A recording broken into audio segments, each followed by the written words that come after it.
I get frustration from a certain perspective. The iPhone 16 Pro Max looks the same as the iPhone 15 Pro Max, but after spending a week or so with Apple's newest iOS phone, I can assure you that there are significant and noticeable differences, including some that will forever change the way you use an iPhone. First, this phone is bigger. The titanium body is slightly larger and 6 grams heavier than the iPhone 15 Pro Max. The screen is a hair's breadth away from 7 inches, but the Super Retina XDR OLED screen is larger not just because of the chassis. Apple slimmed down the bezels on the iPhone 16 Pro and Pro Max to give you a giant 6.9-inch canvas of bright, colorful pixels. The other major difference is a new button on the right side below the power or sleep or Siri button. Apple would prefer that we do not call it a button, though it is in part 1. You can press the recessed camera control button down and it moves, but it also has a haptic response that makes light presses feel like the button is moving. It even includes gesture recognition. While the new button's name and its primary utility speak to photographic pursuits, this is a customizable control that will soon offer one-press access to Apple's new Visual Intelligence Object Identification feature. On the inside of the iPhone 16 Pro Max is a faster and more efficient A18 Pro. It's not hugely different from the A17 Pro that came before it, and most customers will never tap into its true power, but it's clear to me that Apple's Pro line of smartphones are more than ready to live up to their names. If there was ever a pocket supercomputer, the iPhone 16 Pro Max might just be it. All this hardware is in some ways no more than a vessel for Apple's next big thing, Apple Intelligence. However, Apple's own take on AI is also the greatest source of frustration, as it's far from complete. In fact, early iPhone 16 customers won't see much of it at all unless they install an iOS beta. Features like writing tools, a prettier and somewhat smarter Siri, summaries of long emails, and Photos updates, such as creating your own memories based on a prompt, should show up soon after the iPhone 16 Pro Max starts shipping, but other features are essentially to come. There is no image generation, Genemojis, ChatGPT integration, or support for languages other than English, and Siri has yet to display any of its existing personal context capabilities, which might be Apple's secret weapon when it comes to winning the AI battle. Siri with Apple Intelligence will eventually be able to use what it knows about you from all your information on the phone to better help you get answers and get things done. All of this might show up this year or it might be next year, and that fact puts a little damper on my iPhone 16 Pro Max enthusiasm. If you are not buying this new iPhone for Apple Intelligence, then allow me to direct your attention to the formidable camera array. While it's not entirely new, there is a new and faster sensor behind the 48 megapixel main fusion camera, and the ultrawide makes a leap from 12 megapixel to 48 megapixel. The 5x optical zoom is mostly unchanged, as is the 12 megapixel true depth selfie camera.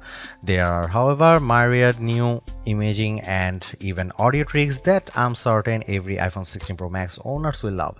There's 4K 120fps videography that can, via a new speed tool, be stopped down in increments to give your videos a truly cinematic feel. There are also new audio mix tools that, in certain environments, can add studio quality to audio that wasn't captured with a microphone. Apple has also added some new image styles and undertone controls that I'm not sure will get as much use as Apple would prefer.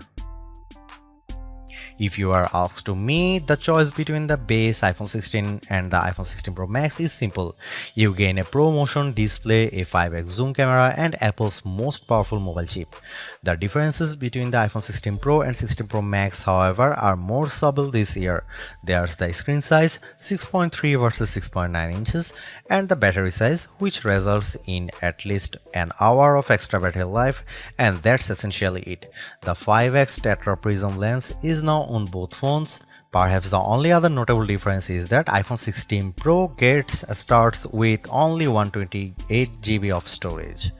In short, I love the iPhone 16 Pro Max. It's big, powerful, and for everything. Yes, I was playing a console level game on it using an Xbox controller because I can.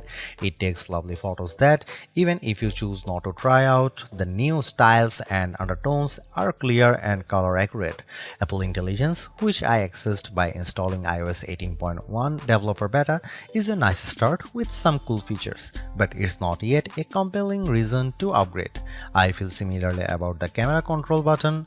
Don't get me wrong, I like the new button and I think it's full of untapped potential, but there's almost a bit of competition now between the 1-year-old action button and this new, arguably more sophisticated one. Those who buy any of the new iPhone 16 models will probably get a lot of use out of the camera control button and wonder how they used their iPhone without it. In the meantime, the action button might sit unused until Apple eventually shows it the door. The iPhone 16 Pro Max was announced at the Apple Glow Time event on September 9, 2024 and it's shipping from September 20. This is a larger phone with more screen, more power, AI and a brand new camera control button, but it still costs the same as last year's iPhone 15 Pro Max in the US and UK. It's actually a little cheaper in Australia. I'm not arguing that $1,199 for a 256GB iPhone is cheap, but at least Apple didn't raise any price hike by $100. Apple also made a point at this year's iPhone 16 launch event of talking about some big trade-in deals. Its point, I think, was that you probably won't be paying full price for these phones. The virtually identical iPhone 16 Pro costs $999 but starts with half the storage space. If you like big screens and want a reasonable amount of storage for all that 4K 120fps video, you probably want to choose the iPhone 16 Pro Max. The iPhone 16 Pro Max is available in natural titanium, white titanium, black titanium and desert titanium, which is the color of my test unit. I still prefer the black. It might seem like Apple's phone design strategy is now why mess with a good thing. In some ways, that's true. The iPhone 16 Pro Max doesn't stray far from the aesthetic first established with the iPhone 12, but also carries forward the myriad challenge made over the last few generations, like the smoothed out edges and new action button which replaced the silent switch on the Pro models last year. Its dimensions are close to those to the iPhone 15 Pro Max but enlarged by a few millimeters here and there. The 16 Pro Max is 163mm by 77.6mm by 8.25mm and weighs 227 grams.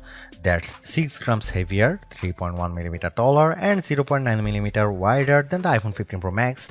If you are comfortable holding and using the iPhone 15 Pro Max, I suspect you will have no trouble with the iPhone 16 Pro Max.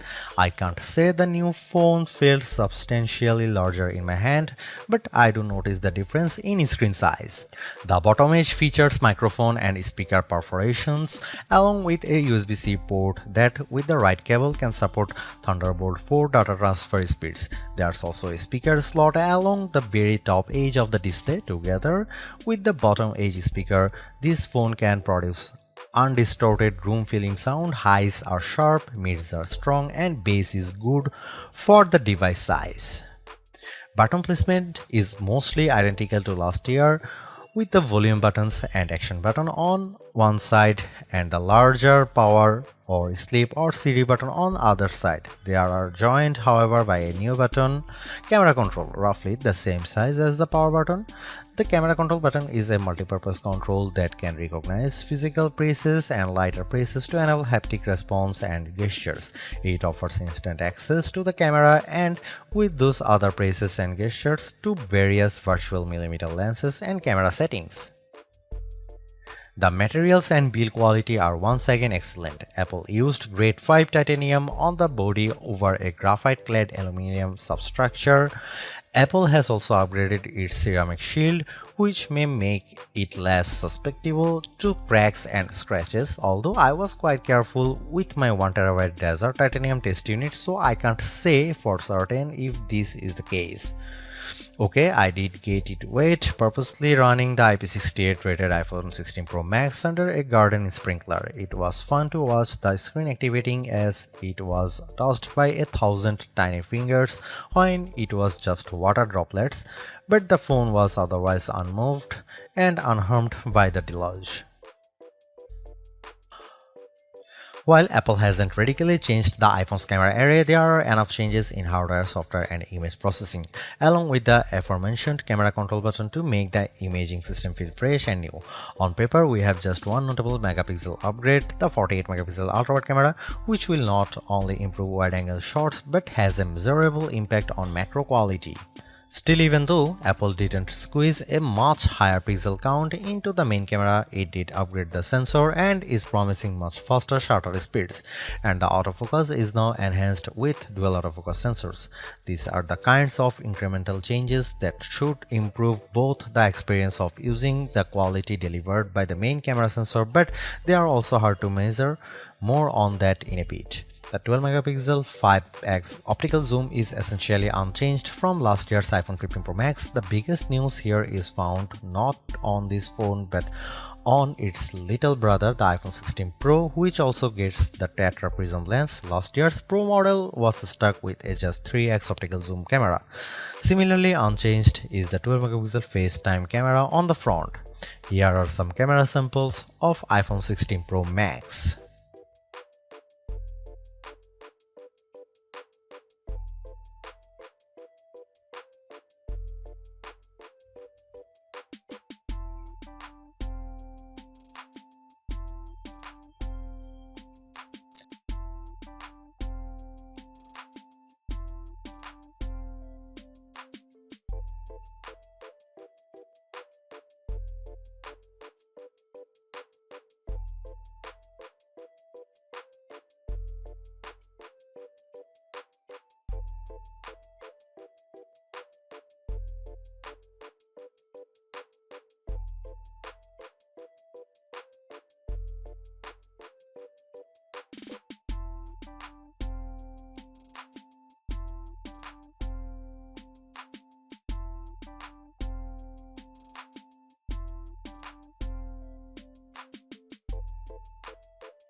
The iPhone 16 Pro Max have everything we have come to expect in a year-over-year upgrade even without Apple Intelligence. The 6.9-inch iPhone 16 Pro Max have a slew of upgrades including a good battery life, outstanding photo and video chops and iOS 18. The iPhone 16 Pro Max are excellent phones worthy of a spot in your pocket if you can afford them.